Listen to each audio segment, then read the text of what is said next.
This is a fictional role play. All people, places, and events are fictional. Hi, Lexi. Hey. It's good to see you. I'm glad to have you back. Yeah. How are ya?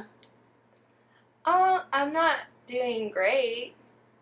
Okay, not doing so good. Mm-mm. So, do you mind kind of telling me what's been going on that's made this last week kind of rough? Well, I'm not getting my assignments turned in because I just, I don't know, this week's just been rough. And, I haven't really had anyone to talk to because, no one wants to be my friend anymore. And, I'm not with my boyfriend anymore. He broke up with me because I cheated on him. So, not great. Sounds like a lot of stuff has been going on for 1 week. Yeah. I can't focus in class because I'm, really just, sidetracked with it. Mm-hmm. Yeah. Well, the end of any relationship can be pretty invasive on the rest of your life, so that makes sense that that's kind of affecting school. Mm-hmm. So you mentioned that also that you didn't have any more friends. Is that what you said? Yeah, because basically everyone thinks I'm a whore because I am, so, So they've been spreading gossip about you at school. Yeah, I cheated on my boyfriend, and then I talked to my best friend about it, and she just said that I was a hoe, and now everybody knows, and yeah, so. So that must, on top of the end of a relationship, it sounds like your friendship was also put through a rough spot. Yeah, and I keep thinking, someone else is gonna call me a hoe or something. I don't know. My stomach hurts a lot lately. I'm just upset by it. But I mean, I am a whore, so. Have you talked to the school at all about some of the stuff that's been going on? No, not really. I mean, I'm not doing too well in classes, but I think I'll get over it eventually, maybe. I don't know. But I'm always gonna be a whore, apparently, so. So as far as the grades and stuff, is there, you say you're not doing that good, what does that look like? I just can't focus when the teacher's talking, so then when I go to do my homework, it's I don't know what I'm doing, so I just don't do it. Mm-hmm. And I don't really feel like talking to anybody because I feel like everybody is looking at me like I'm this big hoe. Everybody thinks that. Because it's true. So you feel like now that it's kind of spread around the school that everyone's looking at you, saying those things behind your back, and it's just making it really difficult to focus on other stuff going on. That's important. So I know you've said during our first appointment, we talked about school, and I know you really like school. You get good grades, you get A's and B's. So this must be something that's pretty stressful for you to have to deal with if it's affecting your school like that. Well, one piece of advice that I have, or I guess a recommendation, is if there's anyone at the school that you feel comfortable talking to, whether it's a teacher or a counselor, just to kind of let them know, you don't have to be specific, but just kind of let them know you're having a little bit of a rough time, you're working on it, and then see if maybe there's an opportunity to kind of catch up on some of the schoolwork that you're missing out on. Yeah, I guess I can do that. Is there a teacher that you feel comfortable talking to about that? Yeah, maybe my, English teacher. Okay. Well, good. Maybe. I don't know. Maybe. Oh, I mean, just a suggestion. It might just kind of take off the stress at least a little bit from the school aspect. So kind of while you're focusing on taking care of yourself and dealing with what's going on in your personal life, you at least know that there's something like a backup plan put in place for school so that both of them don't kind of catch up to you and then you just get really overwhelmed. But one thing that I did kind of notice as you were just explaining what happened is you use the word hoe quite a bit. Yeah, because that's what I am, clearly. And you think that's because of what reason? because I cheated on my boyfriend. Like, who does that, Sophia? I mean, I'm only hoes do that. So, I mean, why else would I have done that? Well, what was, I mean, if you don't mind me asking, what was kind of going on? Was there like an argument in the relationship? Were you not getting along? I mean, he like never wanted to go anywhere, I guess, but still, like, just because we didn't do much on the weekends doesn't mean I don't know. I just feel like cheating is only something hoes do, so I don't know. Well, when we first started meeting, we kind of, or I guess our second session, we kind of talked a little bit about negative cognitions. So those are like those negative thoughts that you might have about yourself or someone else, or that people have about others. And I think just to kind of help you process what happened, since it is causing a lot of stress for you, this might be something we can kind of look at and see, kind of explore that and help you turn this negative thought into a more positive one, and work on that cognitive thinking and kind of exploring that a little bit. Is that something you're open to doing? Sure. Okay, so I have, and I gave you a copy right here. So we're going to just kind of explore and see how this event kind of triggered these negative thoughts, kind of see where they're coming from, and to kind of help you process through that a little bit. So on this worksheet, the first question is kind of what we talk about. There are triggers to a situation. So certain things that we see or experience ourselves trigger an emotion. So the first question is, what actual event or stream of thoughts or daydreams or recollections led to the unpleasant emotion? Probably when my best friend called me a hoe, because I didn't really expect that from her at first. So, okay, so let's put that down in that first box there. So, when your best friend called you a hoe. Okay, and I'm sure that was really hard because she's someone you trusted, and that, you know, friends are people that you feel like you should be able to trust and go to with those kinds of things. I know, I'm sure that was really a harsh reaction to receive. And then what, if any, are some of those like distressing physical sensations that you have? So, looking at like, kind of as that, when she said that, what were you feeling in your body?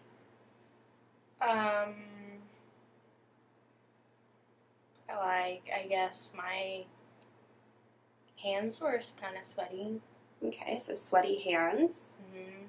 My stomach hurt, I guess. And I don't know, I kind of felt hot, I guess. I don't know. Yeah, so those are some pretty common ways that your body responds to stressful situations.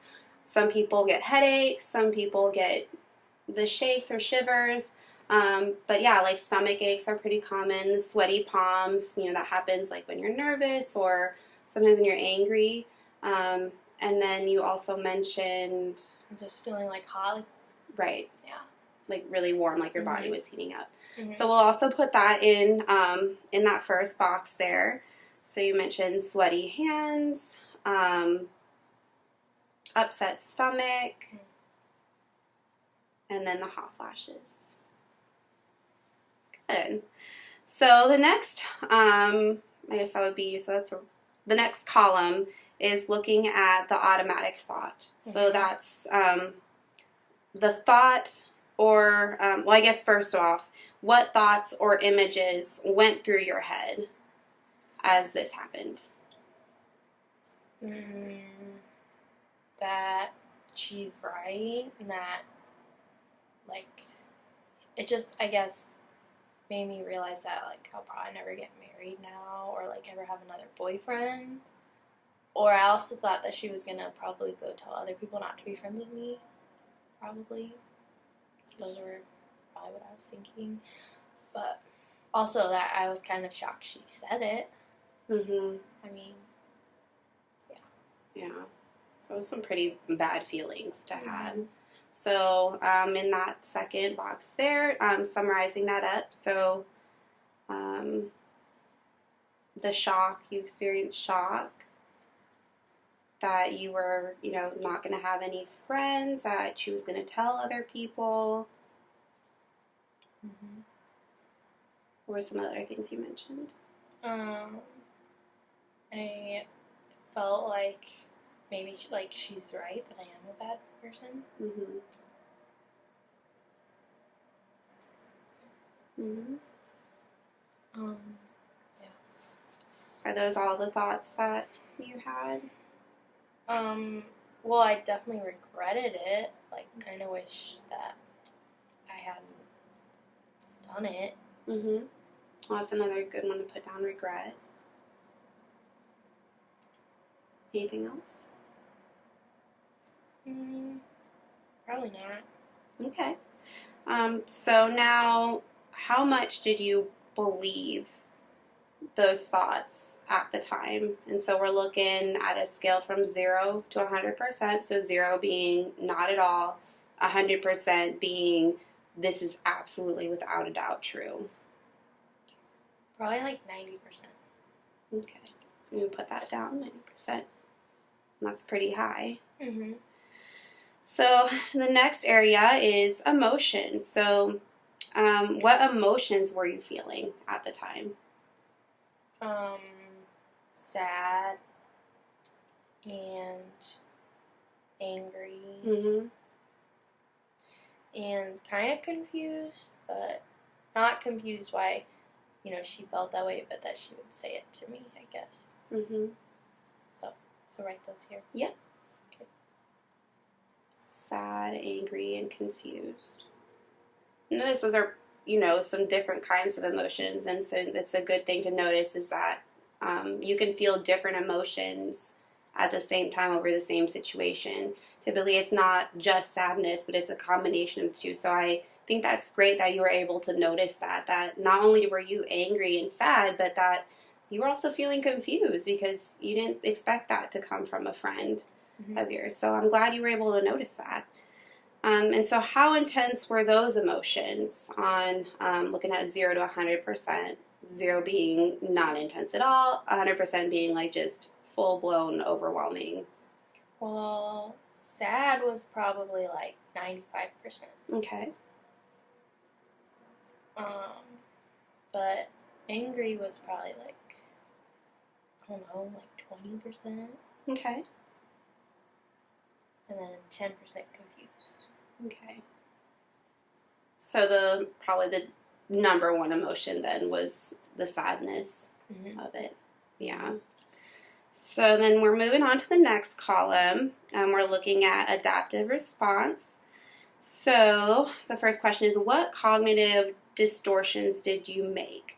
So in that pile of papers, I kind of gave you a list of different kinds of distortions, and we talked about that during our second session a little bit. So if you want to just take a minute and kind of look through some of those and let me know which one of those you feel like you're experiencing right now. And if you have any questions or need any clarification, you can just let me know. It's a lot to remember from just one visit.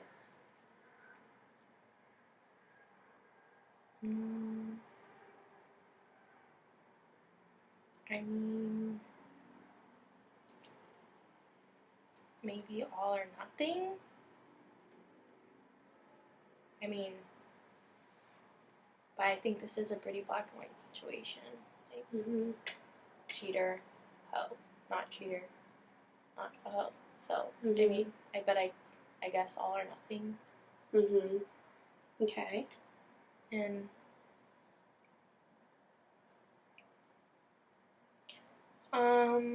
for overgeneralization, like, I don't know. Do you think that might be one? I'm not sure. So overgeneralization is kind of, I'll just give you an example. So overgeneralizing. So let's say so obviously I've been cooking for myself for some time. So let's just say I make one bad batch of cookies.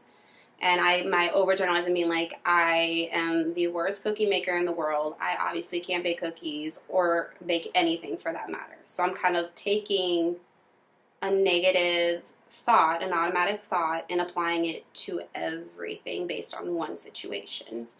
Okay. Well, I mean, I guess I have only cheated once. And, I mean, I waited a while to have sex.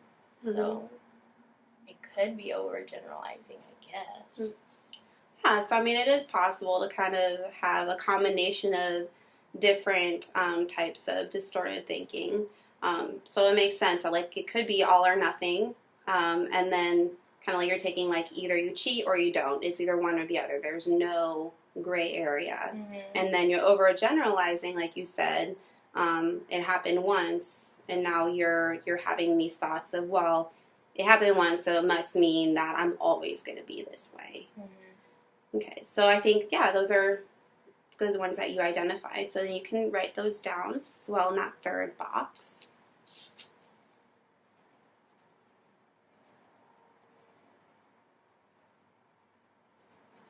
I need to look at how to spell it.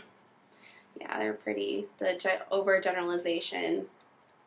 So longer words, kind of like dyslexia kicks in a little bit.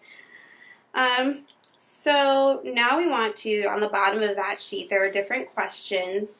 So we want to use the questions at the bottom to respond to the automatic thought. So your automatic thought was? That I'm a hoe. So not everybody's going to, like, know that. So that's your automatic thought. So based on that, what is the evidence that that thought is true? Because I did cheat on my boyfriend. And, I mean, everyone seems to think it right now. My best friend and my ex-boyfriend and all my other friends, pretty much. So, right? That would be the evidence. So maybe on a separate sheet of paper we can write, like separate into two different columns. So write true. So you can list off what you just listed off. So what the evidence that you have that your automatic thought is true, and then list those. You're saying that your boyfriend thinks that, your best friend, people around school.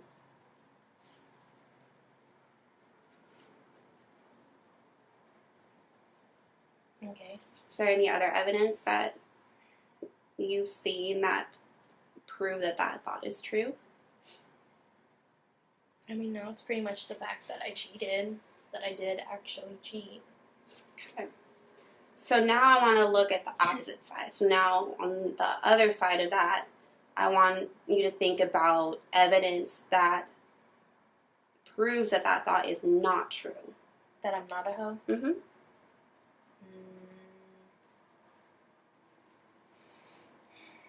That I haven't been with that many guys, I guess. And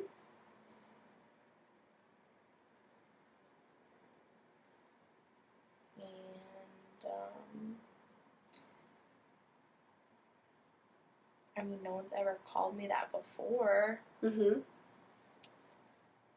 So.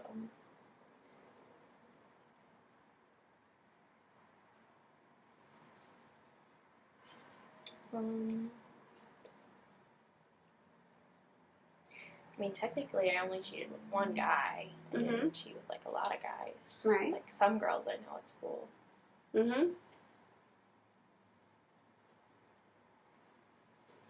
That's probably all I can think of. Okay. So, kind of branching off of that, I just have a question of if you believe that you're a hoe, what do you feel like that says about you as a person? It says that I'm a bad person. That, I mean, people don't usually trust hoes. Like, they have bad reputation. And no one really wants to be their friend, especially girls. Girls don't want to be friends with hoes. Mm-hmm. And I don't want that reputation of being, like, a bad person. Because, like, I'll end up with no friends. And, yeah. So along with that, so kind of, you have the automatic thought, so which is I'm a hoe. And that kind of then, if I'm a hoe, that means I'm a bad person. Mm-hmm. It's kind of, is that what you're saying? Yeah. Okay. So let's find some more evidence that that's not true, that you're not a bad person. Okay. So what evidence do you have that proves you're not a bad person? I mean, I help my little sister a lot, even though she's annoying. Yeah, so you're kind to your sister. Yeah. Mm-hmm. And I've been doing pretty well volunteering at the Humane Society. So, and I mean, up until this, I feel like I was a pretty good friend. Yeah. Like, so, I don't know. Mm-hmm. So I would definitely write those down in that column. What did I say again? You said you help your sister out, even when she's annoying. You definitely have that. You could totally, just blow that off. But yeah, that says a lot that, especially at your age, and you have other things going on, social stuff, school stuff, you still take the time to help your little sister out. And I'm sure that means a lot to her. Yeah. You volunteer, so you like giving back to your community. And, that's not paid. So you're literally offering that up for free because you want to. It's a choice you make. Mm-hmm. And then you have a lot of friends. Typically, people who have a lot of friends aren't usually bad people. Bad people usually don't have that many friends. Yeah. Mm-hmm. So next question that goes on to that is there any alternative explanation that you can think of for why you would think that you're a hoe, or why other people are saying that to you?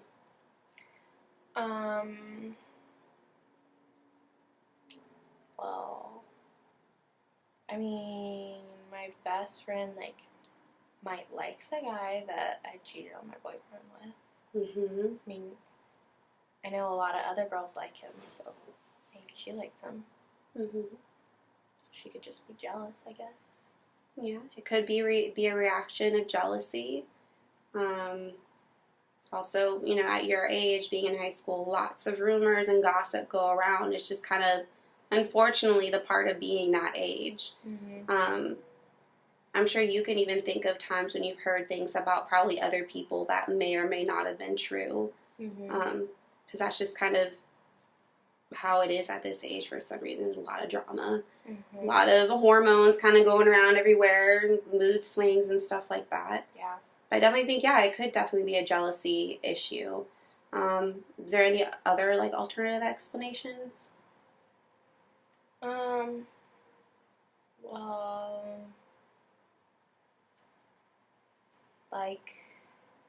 I mean, I cheated, but, I wasn't in, the best relationship, but, but maybe people didn't realize that, so they just think the only reason I cheated is because I'm a hoe. Mm-hmm. Yeah. And I don't feel like a lot of people might not be having sex like me, so I don't know. Yeah. Absolutely. So, I mean, research does show that, why, when asked the question of why do people cheat, a lot of times the reasoning can be they're in a really destructive relationship. They don't know how to get out of it. It could be that certain needs aren't getting met with that relationship, and so you kind of look elsewhere. And there are other ways of handling those types of things, but we're human. We make mistakes. So definitely true that maybe it's because they don't know the whole story. Mm-hmm. And especially for the people that are kind of spreading that rumor around, who may not know you very well, may not know oh, well, she is a good person, so there's no way she would do that. You know what I'm saying? Like, just making that assumption about you because they don't know you. Yeah. Mm-hmm. So I think those are all really good alternative explanations for that. So what is the worst thing that could happen if you believe the automatic thought? Like, if I believe I'm a hoe? Mm-hmm. Well then, like, I probably won't get in another relation. Like, I probably won't find another boyfriend. Because, like, I just don't want this kind of room. Like, I don't want to feel like a hoe again. Like, I don't know. And then, like, I won't have friends because I'll just, like, avoid people like I've been doing this week. Mm-hmm. And, like, my grades might slip. I don't know. Yeah. Well, there's some pretty big consequences. Yeah, I guess. Mm-hmm. Especially, like I said, if you're believing the thought. Right. So what's the effect of believing it? So what kind of things will affect you by believing this thought? Well, right now, I just, like, I guess it made me feel like a bad person. So if I choose to keep believing it, then I'm going to keep thinking I'm a bad person. Mm-hmm. And that, like, will make me pretty sad. Mm-hmm. And that can lead to other things if you don't, if you don't work on finding a way to get out of that. Sad thoughts can lead to depression, can lead to anxiety. It can lead to a lot of different things based on this thought that you have. That may not necessarily even be true. Mm-hmm. So what should you do about it? I don't know. Like, maybe talk to my best friend again? Mm-hmm. I don't know. Try to explain my side of the story or something, maybe. Mm-hmm. I don't know. Yeah. So reaching out and seeing if, because there is a friendship there, it seemed like. I mean, I know you talked about her before. You guys seem pretty close. Reaching out to her and checking in with her. What other things can you do? Or should you do? I guess is what it says. Maybe avoid guys right now so that people won't keep saying what they're saying. Yeah, I mean, you could. But that almost seems like a punishment to you. Yeah. Which isn't really fair. Right. Maybe, I don't know, we've talked about, like, ignoring people, so I could just, like, ignore what people are saying, like, try to go on with what I've been doing. Mm-hmm. And so with doing that, I want to just make sure it's important to take care of yourself. So you can at school play it off like it doesn't bother you and, go about your day. But I want to make sure that if that's something you do decide to do, which kind of like you said, that might work because a lot of times if, the person that the rumor is about doesn't like fuel the fire is going to die out. People are going to forget about it and they're going to move on to the next thing. Mm-hmm. But if that is something you're doing, if you start to realize that even though you're playing it off and faking it like it doesn't bother you, if you notice that it is bothering you, you find a safe place to talk about that and process it. So I don't want you to avoid your feelings about it. So whether it's talking to your parents or me or friends, just finding someone to go to or even journaling about it. Something to help you to make sure that you don't start then thinking that it's true because you're not allowing yourself to like process through it. Okay, basically. But yeah, those are all good things. And so lastly, what would you tell a friend of yours? So let's say the roles were switched and this was happening to your best friend. What would you tell her if she were in the same situation as you? Well, I mean, I probably wouldn't call her a hoe, I guess, because, like, she's never, like, been a hoe before, so I probably think something must be happening for her to act like that. Mm-hmm. Maybe try to figure that out. I don't know. So, just a side note, that's another thing to add in that not true column. Yeah. Let me rephrase the question a little better. So let's say someone else, another friend did that to her, that she trusted and called her a hoe, and then she comes to you and says, I'm really upset, this is how I'm feeling, everyone calls me a hoe, everyone thinks I'm a hoe. What would you tell her?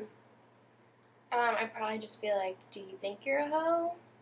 And then if she said, like, well, yeah, then maybe I'd ask her why she thinks she's a hoe. I don't know. If I knew her well enough and I knew she wasn't a hoe, I'd probably just tell her she's not a hoe. Mm-hmm. But so maybe do some of the same things we're doing right now, is have her look at evidence that shows you're obviously not a hoe. I mean, you aren't running around, sleeping around with 50 million guys every day. So giving her, that reassurance. Mm-hmm. And sometimes when, we may not have somebody there to do that. And that's why we're doing this activity, because it's important for us to be able to do it for ourselves, too. Mm-hmm. For times when we may not have that person, or we need just an extra exercise to really believe it ourselves, mm-hmm. All right, so we answered those questions. So how much do you believe each response to the questions we just asked? So what is the evidence that the automatic thought is true? So how much do you believe? I mean, I guess I don't believe it as much anymore. Because we kind of talked about, like, how this was my, like, one time doing it, and I kind of wouldn't do it again, and, I mean, yeah, so I probably don't believe it as much anymore. You mean, like, on a 0 to 100? Mm-hmm. Maybe like 20%. Okay. Well, it's pretty far down there. Still there, obviously it's not going to go away right away, but yeah, that's good. What about looking at the alternative explanations that we talked about? How much of you believes that there might be an alternative explanation? There's probably an alternative explanation. So by I don't know, 40% that there's another explanation. Okay. Yeah, that's good. And what about what's the worst that could happen if you believe the automatic thought? You said that you might not want to have a boyfriend anymore. You might not talk to your friends. So do you think that that's something that would happen if you continue to believe that thought? Yeah, probably. Probably 75% sure that would happen. Yeah. So that's pretty high. Yeah. Yeah, for something that you're starting to kind of notice that may not necessarily even be true anymore. Mm-hmm. Or ever. Not anymore, but ever. What about the effect of believing it? So you said that you would probably be pretty sad. Mm-hmm. So do you think that that's something that would happen too if you believed it? Yeah, definitely. Mm-hmm. 95% sure I'd be sad about it. Mm-hmm. And then what about what you should do about it? That I should talk to someone about it and try to ignore rumors and journal, that kind of thing. Mm-hmm. I should probably do that. Probably 70%. I feel like I should probably do that. Mm-hmm. And then, I'm pretty with the last question. What would you tell a friend if they were going through that? 95% sure that's what I'd say. Mm-hmm. Good. So moving forward to the last part of this, which is the outcome. Mm-hmm. So how much do you believe the automatic thought being I am a hoe from 0 to 100%? Maybe 20 or 25%. Okay.